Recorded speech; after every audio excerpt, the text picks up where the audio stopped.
नारद जी का शिव तीर्थों में भ्रमण, शिव गणों को शापोद्धार की बात बताना तथा ब्रह्मलोक में जाकर ब्रह्मा जी से शिव तत्व के विषय में प्रश्न करना।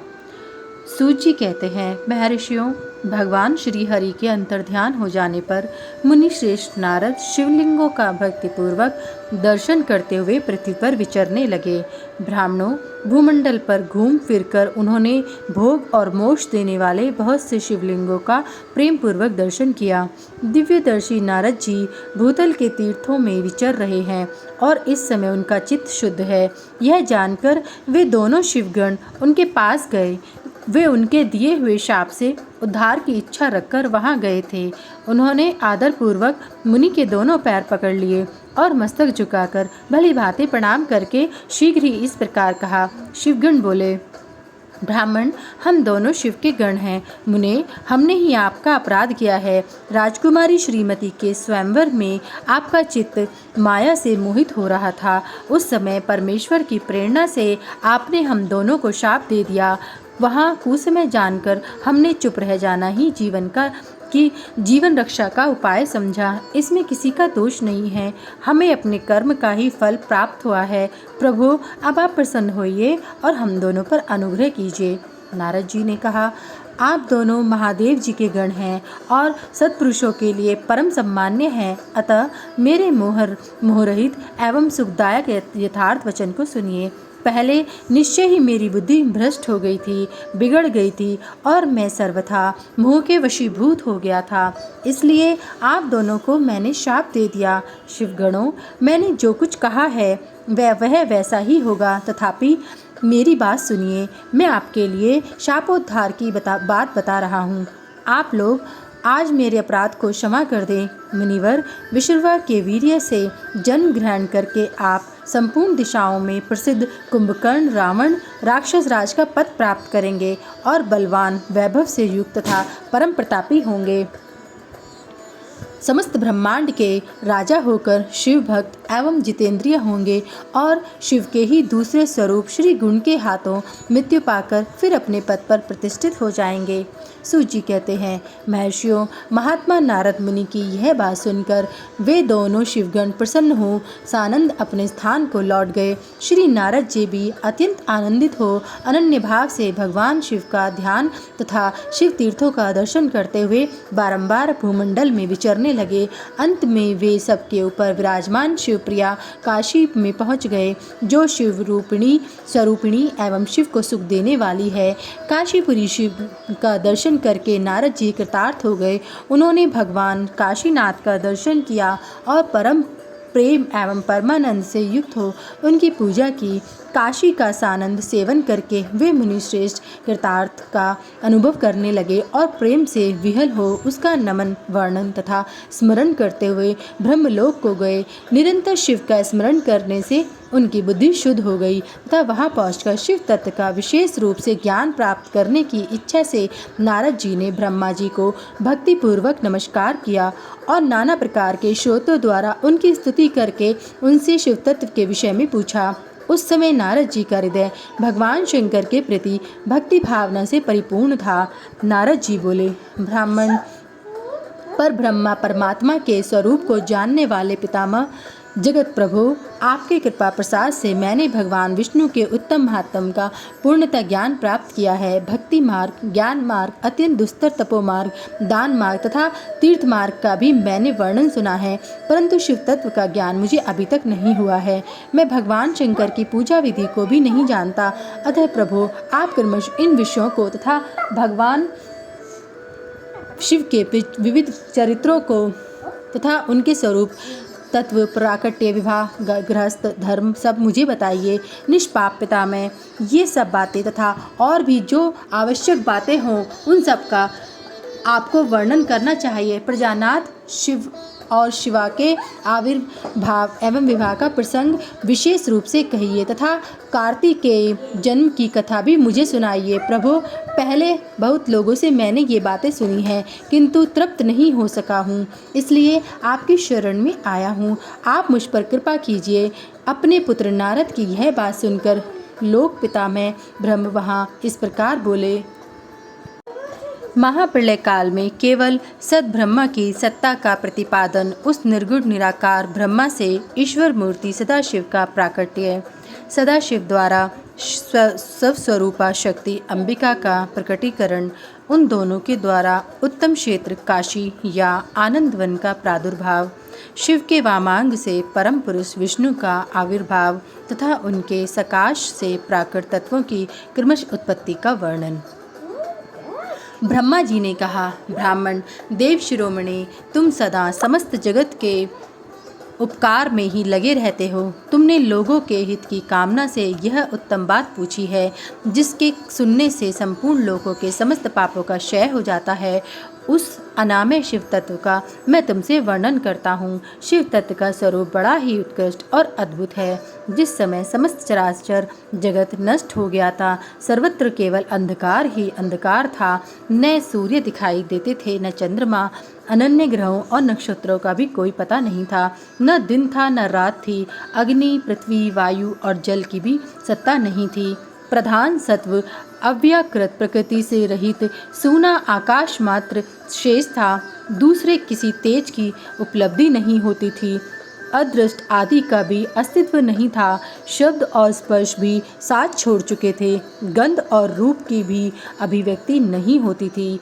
रस का भी अभाव हो गया था। दिशाओं का भी भान नहीं होता था। इस प्रकार सब और निरंतर सूची भेद घोर अंधकार फैला हुआ था। उस समय तत्सद्भ्रम इस श्रुति में जो सत सुना जाता है, एकमात्र वही शेष था। जब यह वह ऐसा जो इत्यादि रूप से निर्दिष्ट होने वाला भावात्मक जगत नहीं था, उस समय एकमात्र वह सत्य ही शेष था, जिसे योगी जन अपने हृदयाकाश के भीतर निरंतर देखते हैं। वह सतत्व मन का विषय नहीं है। वाणी की भी वहाँ तक कभी पहुँच नहीं होती। वह नाम तथा रूप रंग से भी शून्य है। वह न स्थूल है, न कृश, न ऋस्व, न दीर्घ तथा न लघु न गुरु। उसमें न कभी वृद्धि होती है न ह्रास होता है। श्रुति भी उसके विषय में चकित भाव से है। इतना ही कहती है, अर्थात उसकी सत्ता मात्र का ही निरूपण कर पाती है। उसका कोई विशेष विवरण देने में असमर्थ हो जाती है। वह सत्य ज्ञान स्वरूप अनंत परमानंद में परम ज्योति स्वरूप, अप्रमेय, आधार रहित, निर्विकार, निराकार, निर्गुण, योगी गम्य, सर्वव्यापी, सबका एकमात्र कारण, निर्विकल्प, निरारंभ, माया शून्य, उपद्रव रहित, अद्वितीय, अनादि, अनंत, संकोच, विकास से शून्य तथा चिन्मय है, जिस पर ब्रह्म के विषय में ज्ञान और अज्ञान से पूर्ण उक्तियों द्वारा इस प्रकार ऊपर बताए अनुसार विकल्प किए जाते हैं। उसने कुछ काल के बाद सृष्टि का समय आने पर द्वितीय की इच्छा प्रकट की। उसके भीतर एक से अनेक होने का संकल्प उदित हुआ। तब उस निराकार परमात्मा ने अपनी लीला शक्ति से अपने लिए मुक्ति आकार की कल्पना की। वह मूर्ति संपूर्ण ऐश्वर्य गुणों से संपन्न, सर्वज्ञानमयी, शुभ स्वरूपा, सर्वव्यापिनी, सर्वस्वरूपा, सर्वदर्शिनी, सर्वकारिणी, सबकी एकमात्र वंदनिया, सर्ववाद्या, सब कुछ देने वाली और संपूर्ण संस्कृतियों का केंद्र थी। उस शुद्ध रूपिणी ईश्वर मूर्ति की कल्पना करके वह अद्वितीय, अनादि, अनंत, सर्व प्रकाशक, चिन्मय, सर्वव्यापी और अविनाशी परब्रह्म अनिर्हित अंतर्हित हो गया। जो मूर्ति रहित परब्रह्म है, उसी का मूर्ति चिन्मयाकार भगवान सदाशिव है। अर्वाचीन और प्राचीन विद्वान उन्हीं को ईश्वर कहते हैं। उस समय एकाकी रहकर स्वेच्छा अनुसार विहार करने वाले उन सदाशिव ने अपने विग्रह से स्वयं ही एक स्वरूपभूता शक्ति की सृष्टि की, जो उनके अपने श्री अंग से कभी अलग होने वाली नहीं थी। उस पराशक्ति को प्रधान, प्रकृति, गुणवती, माया, बुद्धि तत्व की जननी तथा विकार रहित बताया गया है। वह शक्ति अंबिका कही गई है। उसी को प्रकृति, सर्वेश्वरी, त्रिदेव जननी, नित्या, मूल और मूल कारण भी कहते हैं। सदाशिव द्वारा प्रकट की गई उस शक्ति के 8 भुजाएं हैं। उस शुभ लक्षणा देवी की मुख की शोभा विचित्र है। वह अकेली ही अपने मुखमंडल में सदा 1 सहस्त्र चंद्रमाओं की कांति धारण करती है। नाना प्रकार के आभूषण उसके श्रीअंगों की शोभा बढ़ाते हैं। यह देवी नाना प्रकार की गतियों से संपन्न है और अनेक प्रकार के अस्त्र शस्त्र धारण करती है। उसके खुले हुए नेत्र खिले हुए कमल के समान जान पड़ते हैं। वह अचिंत्य तेज से जगमगाती है। वह सबकी योनि है और सदा उद्यमशील रहती है। एकाकिनी होने पर भी वह माया संयोगवशात अनेक हो जाती है। वे जो सदा शिव हैं उन्हें परम पुरुष ईश्वर शिव शंभु और महेश्वर कहते हैं। वे अपने मस्तक पर आकाश गंगा को धारण करते हैं। उनके भाल देश में चंद्रमा शोभा पाते हैं। उनके 5 मुख हैं और प्रत्येक मुख में 3-3 नेत्र हैं। उनका चित्त सदा प्रसन्न रहता है। वे 10 भुजाओं से युक्त और त्रिशूलधारी हैं। उनके श्री अंगों की प्रभा कर्पूर के समान श्वेत गौर है और वे अपने सारे अंगों में भस्म रमाए रहते हैं। उन काल रूपी ब्रह्मा ने एक ही समय शक्ति के नाथ शिवलोक नामक क्षेत्र का निर्माण किया था। उस उत्तम क्षेत्र को ही काशी कहते हैं। वे परम निर्वाण या मोक्ष का स्थान है जो सबके ऊपर विराजमान है। वे प्रिया प्रियतम रूप शक्ति और शिव जो परमानंद स्वरूप हैं उस मनोरम क्षेत्र में नित्य निवास करते हैं। काशीपुरी परमानंद रूपिणी है। मुनि शिव और शिवा ने प्रलय काल में भी कभी उस क्षेत्र को अपने सानिध्य से मुक्त नहीं किया, इसलिए विद्वान पुरुष उसे अविमुक्त क्षेत्र के नाम से भी जानते हैं। वह क्षेत्र आनंद का हेतु है, इसलिए पिनाकधारी शिव ने पहले उसका नाम आनंदवन रखा था। उसके बाद वह अविमुक्त के नाम से प्रसिद्ध हुआ। देवर्षि एक समय उस आनंदवन में रमण करते हुए शिवा और शिव के मन में यह इच्छा हुई कि किसी दूसरे पुरुष की भी सृष्टि करनी चाहिए, जिस पर यह सृष्टि संचालन का महान भार रखकर हम दोनों केवल काशी में रहकर इच्छा अनुसार विचरें और निर्वाण धारण करें। वही पुरुष हमारे अनुग्रह से सदा सबकी सृष्टि करे, पालन करे और वही अंत में सबका संहार भी करे। यह चित्त एक समुद्र के समान है। इसमें चिंता की उत्ताल तरंगे उठ उठकर इसे चंचल बनाए रहती हैं। इसमें सत्वगुण रूपी रत्न, तमोगुण रूपी ग्रह और रजोगुण रूपी मूंग भरे हुए हैं। इस विशाल चित्र समुद्र को संकुचित करके हम दोनों उस पुरुष के प्रसाद से आनंद कानन काशी में सुखपूर्वक निवास करें। यह आनंदवन वह स्थान है जहाँ हमारी मनोवृत्ति सब ओर से सिमटकर इसी में लगी हुई है तथा जिसके बाहर का जगत चिंता से आतुर प्रतीत होता है। ऐसा निश्चय करके शक्ति सहित सर्वव्यापी परमेश्वर शिव ने अपने वाम भाग के 10वें अंग पर अमृत मल लिया। फिर तो वहाँ से एक पुरुष प्रकट हुआ जो तीनों लोकों में सबसे अधिक सुंदर था। वह शांत था, उसमें सत्व गुण की अधिकता थी तथा वह गंभीरता का अथाह सागर था। मुनि क्षमा नामक गुण से युक्त उस पुरुष के लिए ढूंढने पर भी कहीं कोई उपमा नहीं मिलती थी। उसकी कांति इंद्रनील मणि के समान श्याम थी। उसके अंग अंग से दिव्य शोभा छिटक रही थी और नेत्र प्रफुल्ल कमल के समान शोभा पा रहे थे। श्री अंगों पर सुवर्ण केसी कांति वाले 2 सुंदर रेशमी पीतांबर शोभा दे रहे थे। किसी से भी पराजित न होने वाला वह पुरुष अपने प्रचंड भुजदंड से सुशोभित हो रहा था। तदंतर उस पुरुष ने परमेश्वर शिव को प्रणाम करके कहा, स्वामिन, मेरे नाम निश्चित कीजिए और काम बताइए। उस पुरुष की यह बात सुनकर महेश्वर भगवान शंकर हंसते हुए मेघ के समान गंभीर वाणी में उससे बोले। शिव ने कहा, वत्स, व्यापक होने के कारण तुम्हारा विष्णु नाम विख्यात हुआ। इसके सिवा और भी बहुत से नाम होंगे जो भक्तों को सुख देने वाले होंगे। तुम सुस्थिर उत्तम तप करो, क्योंकि वही समस्त कार्यों का साधन है। ऐसा कहकर भगवान शिव ने श्वास मार्ग से श्री विष्णु को वेदों का ज्ञान प्रदान किया। तदंतर अपनी महिमा से कभी च्युत न होने वाले श्री हरि भगवान शिव को प्रणाम करके बड़ी भारी तपस्या करने लगे और शक्ति सहित परमेश्वर शिव भी पार्षद गणों के साथ वहाँ से अदृश्य हो गए। भगवान विष्णु ने सुदीर्घ काल तक बड़ी कठोर तपस्या की। तपस्या के परिश्रम से युक्त भगवान विष्णु के अंगों से नाना प्रकार की जलधाराएं निकलने लगी। यह सब भगवान शिव की माया से ही संभव हुआ। महामुने उस जल से सारा सूना आकाश व्याप्त हो गया। वह ब्रह्मरूप जल अपने स्पर्श मात्र से सब पापों का नाश करने वाला सिद्ध हुआ।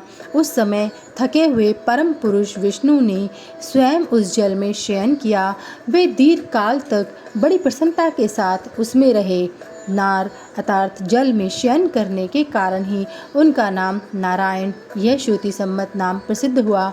उस समय उन परम पुरुष नारायण के सिवा दूसरी कोई प्राकृत वस्तु नहीं थी। उसके बाद ही उन्होंने उन महात्मा नारायण देव से यथा समय सभी तत्व प्रकट हुए। महामते विद्वान, मैं उन तत्वों की उत्पत्ति का प्रकार बता रहा हूँ, सुनो। प्रकृति से महत्व तत्व प्रकट हुआ और महतत्व से तीनों गुण, इन गुणों के भेद से त्रिविध अहंकार की उत्पत्ति हुई। अहंकार से 5 तन्मात्राएं हुई और उन तन्मात्राओं से 5 भूत प्रकट हुए। उसी समय ज्ञानेंद्रियां और कर्मेंद्रियों का भी प्रादुर्भाव हुआ। मुनिश्रेष्ठ, इस प्रकार मैंने तुम्हें तत्वों की संख्या बताई है। इनमें से पुरुष को छोड़कर शेष सारे तत्व प्रकृति से प्रकट हुए हैं, इसलिए सबके सब जड़ हैं। तत्वों की संख्या 24 है। उस समय एकाकार हुए 24 तत्वों को ग्रहण करके वे परम पुरुष नारायण भगवान शिव की इच्छा से ब्रह्मरूप जल में सो गए। अध्याय 6 समाप्त। भगवान विष्णु की नाभि से कमल का प्रादुर्भाव, शिवेच्छावश ब्रह्मा जी का उससे प्रकट होना, कमल नाल के उद्गम का पता लगाने में असमर्थ ब्रह्मा जी का तप करना, श्री हरि का उन्हें दर्शन देना, विवादग्रस्त ब्रह्मा विष्णु के बीच में अग्नि स्तंभ का प्रकट होना तथा उसके ओर छोर का पता न पाकर उन दोनों का उसे प्रणाम करना। ब्रह्मा जी कहते हैं, देवर्षि, जब नारायण देव जल में शयन करने लगे उस समय उनकी नाभि से भगवान शंकर के इच्छावश सहसा एक उत्तम कमल प्रकट हुआ, जो बहुत बड़ा था। उसमें असंख्य नाल दंड थे। उसकी कांति कनेर के फूल के समान पीले रंग की थी तथा उसकी लंबाई और ऊंचाई भी अनंत योजन थी। वह कमल करोड़ों सूर्य के समान प्रकाशित हो रहा था। सुंदर होने के साथ ही संपूर्ण तत्वों से युक्त था और अत्यंत अद्भुत, परम रमणीय, दर्शन के योग्य तथा सबसे उत्तम था। तत्पश्चात कल्याणकारी परमेश्वर शाम सदाशिव ने पूर्ववत प्रयत्न करके मुझे अपने दाहिने अंग से उत्पन्न किया। मुने, उन महेश्वर ने मुझे तुरंत ही अपनी माया से मोहित करके नारायण देव के नाभि कमल में डाल दिया और लीला पूर्वक मुझे वहाँ से प्रकट किया। इस प्रकार उस कमल से पुत्र के रूप में मुझ हिरण्य गर्भ का जन्म हुआ। मेरे 4 मुख हुए और शरीर की कांति लाल हुई। मेरे मस्तक त्रिपुंड की रेखा से अंकित थे। तात भगवान शिव की माया से मोहित होने के कारण मेरी ज्ञान शक्ति इतनी दुर्बल हो रही थी कि मैंने उस कमल के सिवा दूसरे किसी को अपने शरीर का जनक या पिता नहीं जाना। मैं कौन हूँ, कहाँ से आया हूँ, मेरा कार्य क्या है, मैं किसका पुत्र होकर उत्पन्न हुआ हूँ और किसने इस समय मेरा निर्माण किया है। इस प्रकार संशय में पड़े हुए मेरे मन में यह विचार उत्पन्न हुआ, मैं किस लिए मोह में पड़ा हुआ हूँ। जिसने मुझे उत्पन्न किया है उसका पता लगाना तो बहुत सरल है। इस कमल पुष्प का जो पत्र युक्त नाल है उसका उद्गम स्थान इस जल के भीतर नीचे की ओर है। जिसने मुझे उत्पन्न किया है वह पुरुष भी वही होगा, इसमें संशय नहीं है। ऐसा निश्चय करके मैंने अपने को कमल से नीचे उतारा। मैं उस कमल की एक नाल में गया और सैकड़ों वर्षों तक वहाँ भ्रमण करता रहा, किंतु कहीं भी उस कमल के उद्गम का उत्तम स्थान मुझे नहीं मिला। तब मैंने संशय में पड़कर उस कमल पुष्प पर जाने को उत्सुक हुआ और नाल के मार्ग से उस कमल पर चढ़ गया। इस तरह बहुत ऊपर जाने पर भी मैं उस कमल के कोश को न पा सका। उस दशा में मैं और भी मोहित हो उठा। मुनि, उस समय भगवान शिव की इच्छा से परम मंगलमयी उत्तम आकाशवाणी प्रकट हुई, जो मेरे मोह का विध्वंस करने वाली थी। उस वाणी ने कहा, तपस्या करो। उस आकाशवाणी को सुनकर मैंने अपने जन्मदाता पिता का दर्शन करने के लिए उस समय पुनः प्रत्येक पूर्वक प्रयत्नपूर्वक 12 वर्षों तक घोर तपस्या की, तब मुझ पर अनुग्रह करने के लिए ही 4 भुजाओं और सुंदर नेत्रों से सुशोभित भगवान विष्णु वहाँ सहसा प्रकट हो गए। उन परम पुरुष ने अपने हाथों में शंख चक्र गदा और पद्म धारण कर रखे थे। उनके सारे अंग सजल जलधर के समान श्याम कांति से सुशोभित थे। उन परम प्रभु ने सुंदर पीतांबर पहन रखा था। उनके मस्तक आदि अंगों में मुकुट आदि महामूल्यवान आभूषण शोभा पाते थे। उनका मुखारविंद प्रसन्नता से खिला हुआ था। मैं उनकी छवि पर मोहित हो रहा था। वे मुझे करोड़ों कामदेवों के समान मनोहर दिखाई दिए। उनका वह अत्यंत सुंदर रूप देखकर मुझे बड़ा आश्चर्य हुआ। वे सांवली और सुनहरी आभा से उद्भाषित हो रहे थे। उस समय उन सत्व स्वरूपा सर्वात्मा 4 भुजा धारण करने वाले महाबाहु नारायण देव को वहाँ उस समय उस रूप में अपने साथ देखकर मुझे बड़ा हर्ष हुआ। तदंतर उन नारायण देव के साथ मेरी बातचीत आरंभ हुई। भगवान शिव की लीला से वहाँ हम दोनों कुछ विवाद छिड़ गया। इस समय हम लोगों के बीच में एक महान अग्निस्तंभ ज्योतिर्मय लिंग प्रकट हो गया। मैंने और श्री विष्णु ने क्रमश ऊपर और नीचे जाकर उसके आदि अंत का पता लगाने के लिए बड़ा प्रयत्न किया, परंतु हमें उसका कोई भी और छोर नहीं मिला। मैं थककर ऊपर से नीचे लौट आया और भगवान विष्णु भी उसी तरह नीचे से ऊपर आकर मुझसे मिले। हम दोनों शिव की माया से मोहित थे। श्री हरि ने मेरे साथ आगे पीछे और अगल बगल से परमेश्वर शिव को प्रणाम किया। फिर वे सोचने लगे, यह क्या वस्तु है, इसके स्वरूप का निर्देश नहीं किया जा सकता, क्योंकि न तो इसका कोई नाम है और न कर्म है। लिंग रहित तत्व ही यहाँ लिंग भाव को प्राप्त हो गया है। ध्यान मार्ग में भी इसके स्वरूप का कुछ पता नहीं चलता। इसके बाद मैं और श्री हरि दोनों ने अपने चित्त को स्वस्थ करके उस अग्नि स्तंभ को प्रणाम करना आरंभ किया। हम दोनों बोले, महाप्रभु, हम आपके स्वरूप को नहीं जानते। आप जो कोई भी क्यों न हो, आपको हमारा नमस्कार है। महेशान, आप शीघ्र ही हमें अपने यथार्थ रूप का दर्शन कराइए। मुनिश्रेष्ठ, इस प्रकार अहंकार से आविष्ट हुए हम दोनों ही वहाँ नमस्कार करने लगे। ऐसा करते हुए हमारे 100 वर्ष बीत गए। अध्याय 7 समाप्त। ब्रह्मा और विष्णु को भगवान शिव के शब्दमय शरीर का दर्शन। ब्रह्मा जी कहते हैं, मुनिश्रेष्ठ नारद, इस प्रकार हम दोनों देवता गर्व रहित हो निरंतर प्रणाम करते रहे। हम दोनों के मन में एक ही अभिलाषा थी कि इस ज्योतिर्लिंग के रूप में प्रकट हुए परमेश्वर प्रत्यक्ष दर्शन दें। भगवान शंकर दोनों के प्रतिपालक, अहंकारियों का गर्व चूर्ण करने वाले तथा सबके अविनाशी प्रभु हैं। वे हम दोनों पर दयालु हो गए। उस समय वहाँ उन सुरश्रेष्ठ से ओम ओम ऐसा शब्द रूप नाद प्रकट हुआ, जो स्पष्ट रूप से सुनाई देता था। वह नाद प्लुत स्वर में अभिव्यक्त हुआ। जोर से प्रकट होने वाले उस शब्द के विषय में यह क्या है, ऐसा सोचते हुए समस्त देवताओं के आराध्य भगवान विष्णु मेरे साथ संतुष्ट चित्त से खड़े रहे। वे सर्वथा वैर भाव से रहित थे। उन्होंने लिंग के दक्षिण भाग में सनातन आदि वर्ण अकार का दर्शन किया, उत्तर भाग में उकार का, मध्य भाग में मकार का और अंत में ओम इस नाद का साक्षात दर्शन एवं अनुभव किया।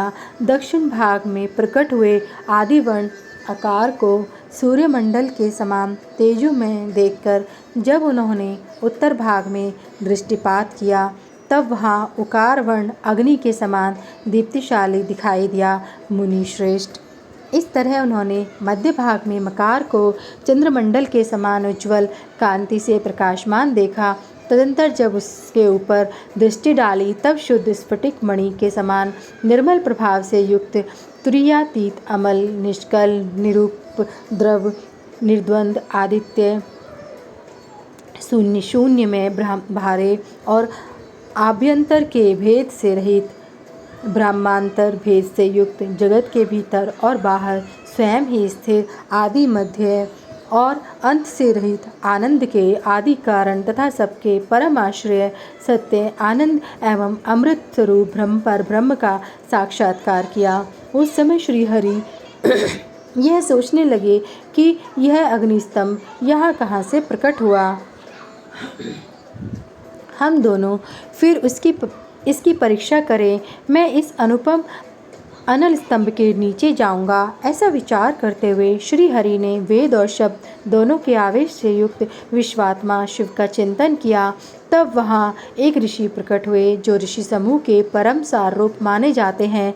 उन्हीं ऋषि के द्वारा परमेश्वर श्री विष्णु ने जाना कि इस शब्द ब्रह्म शरीर वाले परम लिंग के रूप में साक्षात परब्रह्म स्वरूप महादेव जी ही यहाँ प्रकट हुए हैं।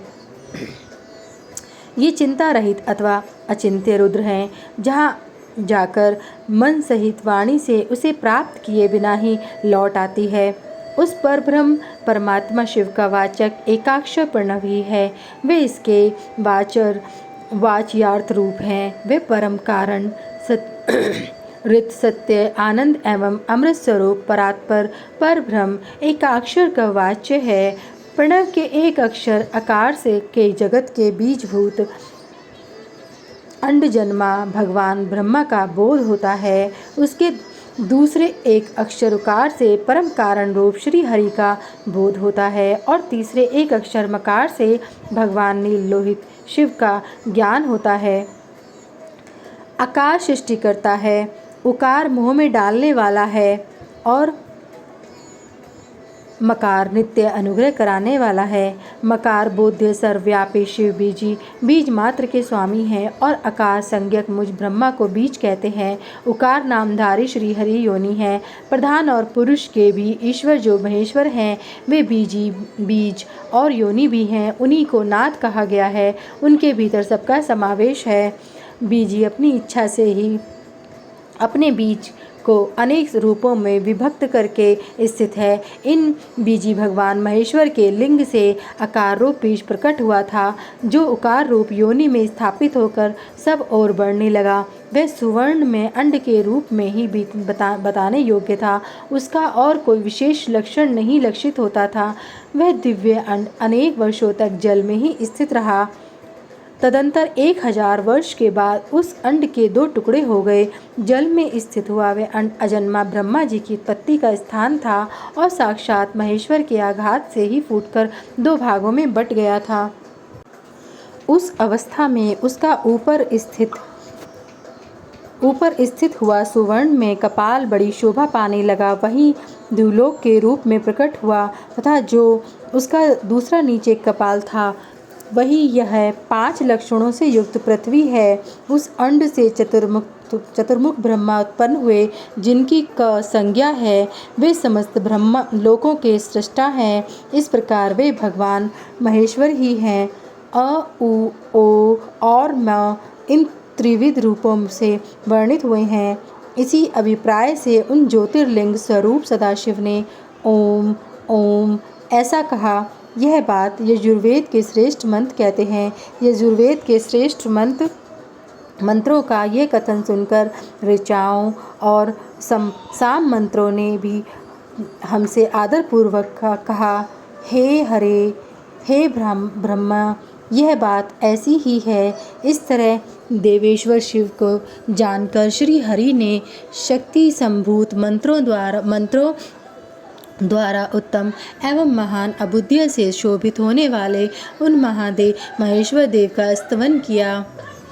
इसी बीच में मेरे साथ विश्वपालक भगवान विष्णु ने एक और अद्भुत एवं सुंदर रूप देखा। मुने वह रूप 5 मुखों और 10 भुजाओं से अलंकृत था। उसकी कांति कर्पूर के समान गौर थी। वह नाना प्रकार की छटाओं से छविमान और भांति भांति के आभूषणों से विभूषित था। उस परम उदार महापराक्रमी और महापुरुष के लक्षणों से संपन्न अत्यंत उत्कृष्ट रूप का दर्शन करके मैं और श्रीहरि दोनों कृतार्थ हो गए। तत्पश्चात परमेश्वर भगवान महेश्वर प्रसन्न हो अपने दिव्य शब्द में रूप को प्रकट करके हंसते हुए खड़े हो गए। अकार उनका मस्तक और आकार ललाट है, इकार दाहिना और इकार बायां नेत्र है। उकार को उनका दाहिना और उकार को बायां कान बताया जाता है। आकार उन परमेश्वर का दायां कपोल है और इकार बायां लर और ले ये उनके नासिका के दोनों छिद्र हैं। एकार उन सर्वव्यापी प्रभु का ऊपरी ओष्ठ है और एकार अधर।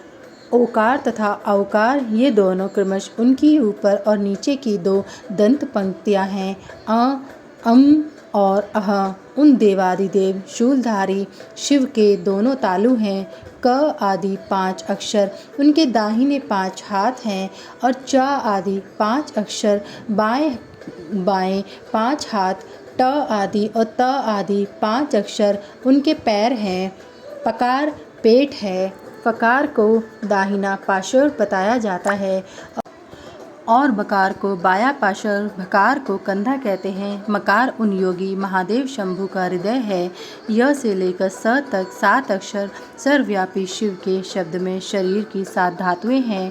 हकार उनकी नाभि है और छकार को मेढ़ मूत्रेंद्रिय कहा गया है। इस प्रकार निर्गुण एवं गुण रूप परमात्मा के शब्द में रूप को भगवती उमा के साथ देखकर मैं और श्री हरि दोनों कृतार्थ हो गए। इस तरह शब्द भ्रम में शरीरधारी महेश्वर शिव का दर्शन पाकर मेरे साथ श्री हरि ने उन्हें प्रणाम किया और पुनः ऊपर की ओर देखा। उस समय उन्हें 5 कलाओं से युक्त ओमकार जनित मंत्र का साक्षात्कार हुआ। तत्पश्चात महादेव जी का ओम तत्वमसि यह महावाक्य दृष्टिगोचर हुआ, जो परम उत्तम मंत्र स्वरूप है तथा शुद्ध स्फटिक के समान निर्मल है। फिर संपूर्ण धर्म और अर्थ का साधक तथा बुद्धि रूप स्वरूप गायत्री नामक दूसरा महान मंत्र लक्षित हुआ, जिसमें 24 अक्षर हैं तथा जो चारों पुरुषार्थ रूपी फल देने वाला है। तत्पश्चात मृत्युंजय मंत्र, फिर पंचाक्षर मंत्र तथा दक्षिणामूर्ति संज्ञक चिंतामणि मंत्र का साक्षात्कार हुआ। इस प्रकार 5 मंत्रों की उपलब्धि करके भगवान श्री हरि उनका जप करने लगे। तदंतर ऋक, यजु और साम ये जिनके रूप हैं, जो ईशों के मुकुटमणि ईशान हैं, जो पुरातन पुरुष हैं, जिनका हृदय अघोर अर्थात सौम्य है, जो हृदय को प्रिय लगने वाले सर्वगुह सदाशिव हैं, जिनके चरण वाम परम सुंदर हैं, जो महान देवता हैं और महान सर्पराज को आभूषण के रूप में धारण करते हैं, जिनके सभी ओर पैर और सभी ओर नेत्र हैं, जो मुझ ब्रह्मा के भी अधिपति, कल्याणकारी तथा सृष्टि पालन एवं संहार करने वाले हैं। उन वरदायक सांब शिव का मेरे साथ भगवान विष्णु ने प्रिय वचनों द्वारा संतुष्ट चित्त से स्तवन किया। अध्याय 8 समाप्त।